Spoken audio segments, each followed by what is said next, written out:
Hi, I'm Alan Ross. I'm the managing editor of APC Technologies. We are at the IEEE PES Grid Edge Conference, one of the sponsors of these interviews. And our other sponsors are Dynamic Ratings and H2 Scan. Enjoy these interviews. My next guest is Charlie Nobles. Charlie, thank you for joining me. He's the Vice President of Utility Business Development with Ubicquia. I love that name. You made it up, didn't you? Well, I didn't make it up, but it is made up. It comes from the word ubiquitous, which means everywhere. Which is my favorite word, but go ahead. Ubiquitous and ubiquitous. Use that in a sentence with your next Well, gathering. I tell my wife all the time, I say, well, that's ubiquitous. And she goes, why are you saying that? And I just like the word. You know, it comes from ubiquitous, Ubicquia, but it means everywhere. We use the carrier networks, LTE-based networks, which are everywhere. They're already built out. Right. We're going to talk about Ubicquia in a minute, but what I want to first ask you is, first, how did you get involved in the industry? I mean, because not just Ubicquia, but how did you get involved in it's always a strange story for most people. Well, when I was in grad school, I worked for Carolina Power and Light.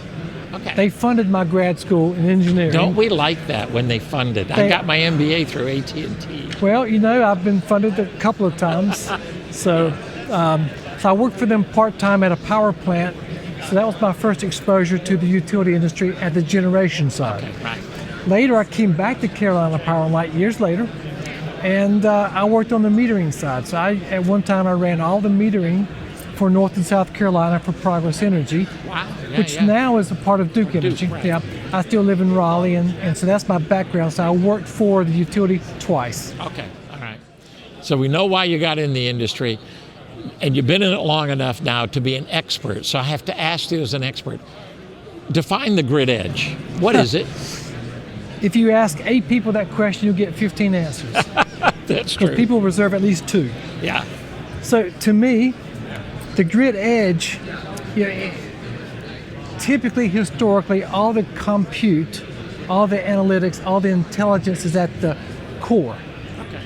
And years ago, we went to thin client, thin server technology where the intelligence at the edge is faster that way. It's less latency moving data up and down. You can make decisions more quickly. So to me, grid edge simply means you're pushing intelligence to the edge of the grid. Now, the edge of the grid is where all the paying customers are located. All the money comes in from the edge of the grid, and all the rest of the grid is just to get power to the edge of the grid. So you're putting the intelligence where the customers consume the product. And that's where smart meters started, right? That's where smart meters started. If we can get the customers to give us information, and when the power went out, we didn't have 50 people calling us saying, my power's out, right? Exactly. The meter told them exactly. Right, the meter tells you, and you're exactly right. So there's 2 places today where all the intelligence seems to be located, at the meter, which is at the edge, but only at the meter, and then at the substation. And in between, there's a vast arid landscape. When I think of grid edge, I used to think of it that way, the low voltage side of the grid, right? Sure. Well, now you've got at the grid edge wind, solar, storage, electrification of transportation. We changed the whole thing, so the definition of grid edge had to change. Because now transmission is at the grid edge coming into the system. What does that mean? Especially when you have microgrids. Right. So the edge changed. Right. That's what happened, the edge changed. The edge used to be just basic consumption, just energy consumption, kilowatt hours. And the nature of the kilowatt hours didn't matter. It was, the utilities used to define load by 3 types: industrial, commercial, residential, that's it. But now there's different types of load. It's intermittent load. Some of the load back feeds into the edge, back into the grid. So the edge has become significantly more complicated. And so now just meters alone, it's not enough just to measure the total consumption for a bill. You need to know the type of load. Is it intermittent? Is it steady state? Does it have harmonics? There's so much more sophistication required at the edge because the edge has become more complicated. And with that more complicated, you have more power quality issues introduced into the grid as a result of that. Talk a little bit about that, because you've seen it from, as you said, I love the way you did substation, meter, forget about everything in between. Now it's like, oh my gosh, we got to think about everything in between, right? Yeah, in fact, I like to call it from feeder to meter. The visibility gap is from feeder to meter. But these other devices, they're not clean devices. Let me give you an example. Back in the day when I worked for the utility, we could always tell if there was a reactive power issue, if there was a log mill or some inductive load, because it caused imbalance on the grid. Right. And that was kind of a rare occurrence for certainly just occasional industrial loads. Nowadays, every rooftop solar installation can produce harmonics backfeeding. Yeah. Every electric vehicle plug-in could have an AC to DC conversion that creates harmonics backfeeding. So now there are elements at the consumption side that backfeed. It's literally biting the hand that feeds you. The grid is feeding you, and the hand is being bitten by the types of loads. And in most, I don't know if it's true in Carolinas, but in most states, they don't have a choice as to whether they take that dirty power. They have to take it. Well, they have to take it, but also, if you think about it, historically in the utility business, if a large industrial customer or even a real estate developer was going to install a development, they would come to the utility and say, hey, I'm getting ready to build out this load. Here's the profile of the load so that the utility could build infrastructure to support it. When you buy an electric vehicle, do you call the utility and register it? No, you just buy it. You just install it. They don't know you did it. But so they see this as what's called unplanned load. It's not planned, it's unplanned, and it's actually not insignificant because it often groups in certain neighborhoods or certain areas. So now they're seeing this unplanned load that has other harming attributes, and they have to not just supply power for it, but they have to withstand it. Okay. And so they're flying blind. Right. Now we're going to talk about solutions. I love people who talk about problems. You've just introduced enough problems that I want to be out of the utility industry. It's too much going on, right? Oh, I'm ready to retire. It's exciting. Here's what's happening. There's a lot of older people in the industry saying, I'm done with all this, I'm retiring. And you got a lot of new, younger people coming in that have to manage all of this. They don't have legacy knowledge. It's all like I wrote an article one time and I said it's like the wild, wild west. And I got really attacked on it. It's like, no, it's all planned out. And I thought, no, it's just exactly. Talk about Ubicquia and what it is that you all are bringing to solve some of the problems at the grid edge. So let's go back to smart meters. Okay. Back in the day, you defined when the day was, but back in the day, Okay. all the smart meters communicated on bespoke networks, RF mesh networks, licensed spectrum networks. You had to build a network just to communicate with your devices. And the cost and the maintenance of these networks was expensive for utility. Today, we have the ubiquitous LTE networks. If you have a cell phone in your pocket, you use an LTE today. You depend on it. They're robust, they have low latency. Why not use them? They're cost effective. So I think utilities are realizing I still need the devices at the edge, but do I need to build a network that bring the data back? Because every single point solution has its own point network. Now they're maintaining 8 networks. It makes no sense. So even for smart meters, they're looking at maybe using LTE. Ubicquia leverages the existing LTE networks that the carriers support, like the AT&T, T-Mobile, the Verizons, but also private LTE networks. Many utilities are thinking, why don't I build one network? It's LTE based, so it's standards based, but I own it. All my devices can operate and communicate on the one network. LTE bespoke. Yeah, I'm trying to give you some new words in your vocabulary. I like that. I'm trying. So we use LTE. We tell utilities, don't build a network. Don't place these devices on your existing AMI networks because they're slow. They're not built for it. They're built for meter reading. But there are other options. Use the existing LTE networks. They're fast, they're pervasive, low latency, they can handle lots of data, they're cost effective.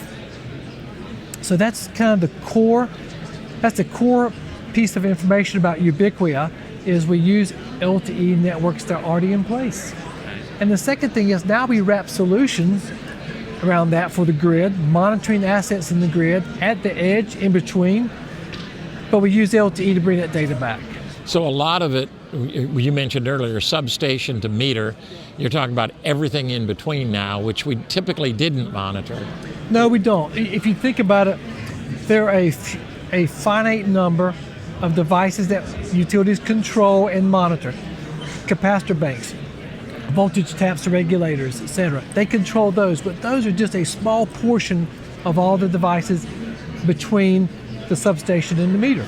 Right. If you had to pick one spot to claim king of the hill, that I will measure from this point, what would you choose? Well, you'd choose the transformer. Every single meter must be fed by a transformer, a distribution transformer. I have to tell you, I'm a transformer guy, right? I believe the transformer is the heart of the system. It is. Yeah, it is. And I'm a reliability guy, so the reliability of transformers. Okay, you're speaking my language. So you'd start at the transformer, whether it's a pole mount, pad mount, single phase, a three phase. Every meter, every customer is served by a transformer in some way or fashion. Yeah. So you start there because the transformer, I mentioned it's king of the hill. The transformer looks down into the load. It sees EV plug-in. It sees rooftop solar. It sees the nature of the load. It sees harmonics. It also looks upstream. It's fed by the primary voltages.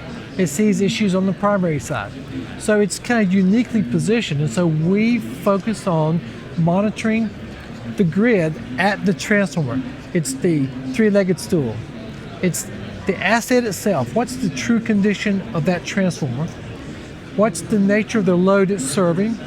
What's the nature of the primary voltages that serve it? Looking upstream, downstream, and then the asset itself. That's brilliant. Most people in utilities would say, yeah, but those are run to failure. We just let them pop and who cares? Make a case for why they should care now. What does it mean to say, we're not, because you just said to maintain it, to be able to understand.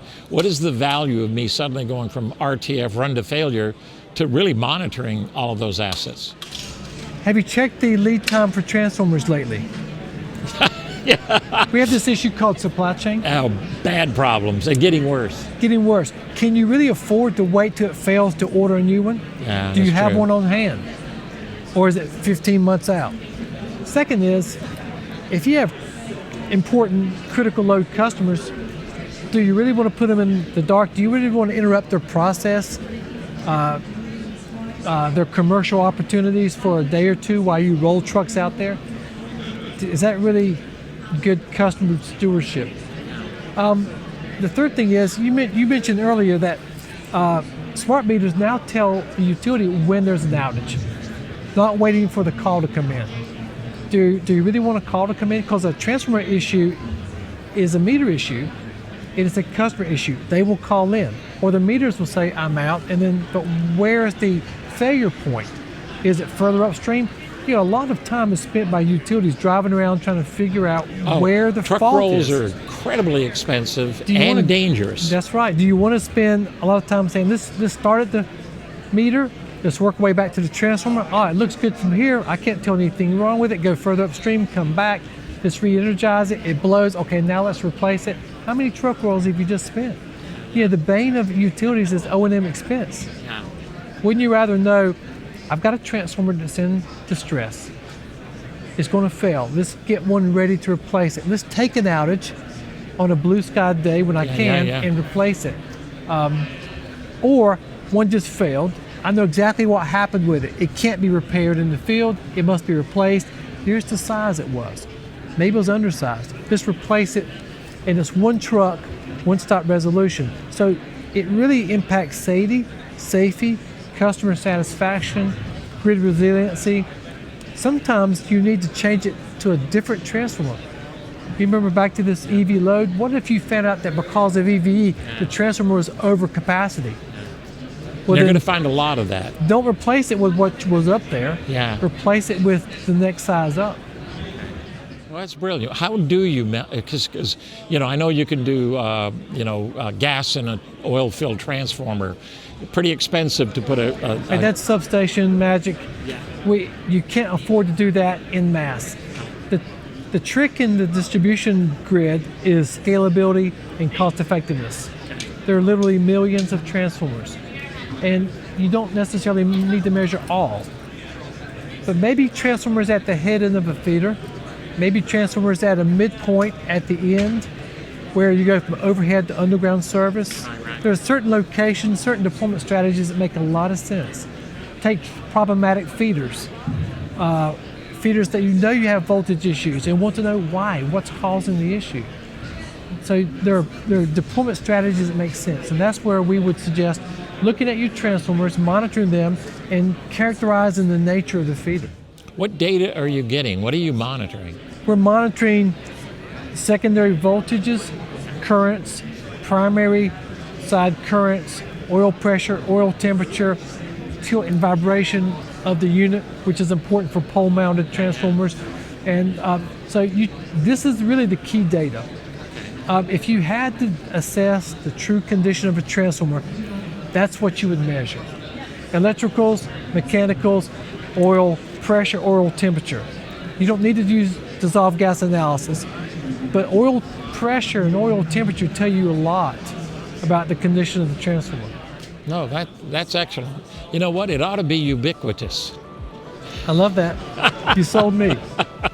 Charlie, thank you so much for joining me. Nice to meet you, Alan. Thank you.